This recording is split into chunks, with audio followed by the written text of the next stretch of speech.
Emotional day indeed for both teams. Muhlenberg now facing a familiar nemesis in the first round of the opponent in the NCAA Division III playoffs. Wesley beat the Mules last year. That was in round number 2. That was Muhlenberg's only loss of the 2007 campaign and, of course, ended its season. Two teams meeting again this past Saturday. This time, however, in Allentown, as Tom Mykrantz reports, the Wolverines once again prevailed. Wesley and Muhlenberg came into the postseason from different directions. Wesley had won 8 straight after an opening loss to Delaware Valley. Muhlenberg started the season with 9 straight victories before losing to Moravian in overtime last Saturday. The Mules were making their 5th NCAA appearance. They were 2-4, with both wins coming in first-round games. Receiver Phil Cresta, still not 100% from an injury, tried to play but didn't make it past Muhlenberg's first series after this incompletion. Later in the first quarter, Muhlenberg fakes a punt, and it pays off as Cody Bender ripped off a 27-yard gain.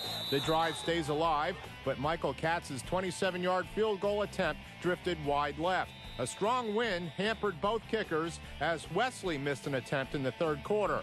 After a scoreless first quarter, the stalemate continued into the second.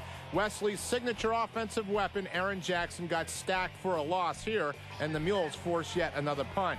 However, the Wolverines scored when they got the ball back. Jackson runs a sweep and finds daylight down the left sideline. The point after is good, and the visitors led 7-0. Then came the blow to the gut for Muhlenberg. With 0.6 seconds left on the clock before halftime, sophomore Shane McSweeney throws the proverbial Hail Mary on 4th down on the Mules 45. The perfect throw lands right into the hands of Sean McAndrew in the end zone. Touchdown Wesley, and a 13-0 lead after the blocked PAT. Talk about momentum going into the second half. It was ugly, but that's why they call it a Hail Mary, I thought they did a really good job managing the clock. Usually steady Muhlenberg quarterback Eric Santagato fumbled on the third play from scrimmage in the third quarter, and the game's first turnover proved costly. Wesley took over on the Muhlenberg 23, and McSweeney then went to John Lanuette.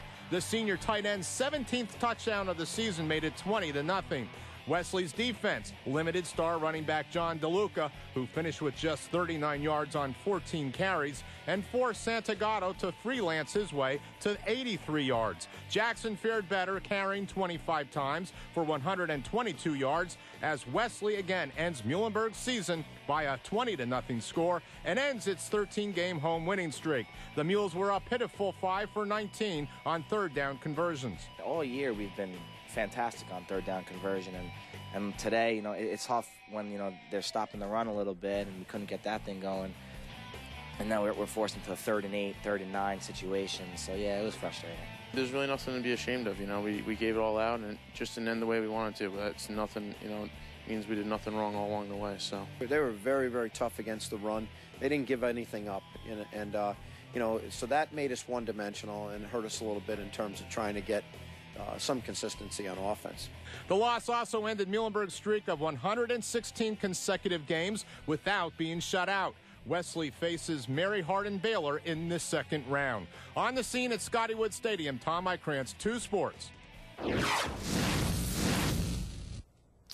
Obviously a tough way for Muhlenberg to end the year, but they do hang their hat on their 2nd consecutive outright Centennial Conference championship. And we're into that time of the year. There's only going to be one team that ends the season on a winning note.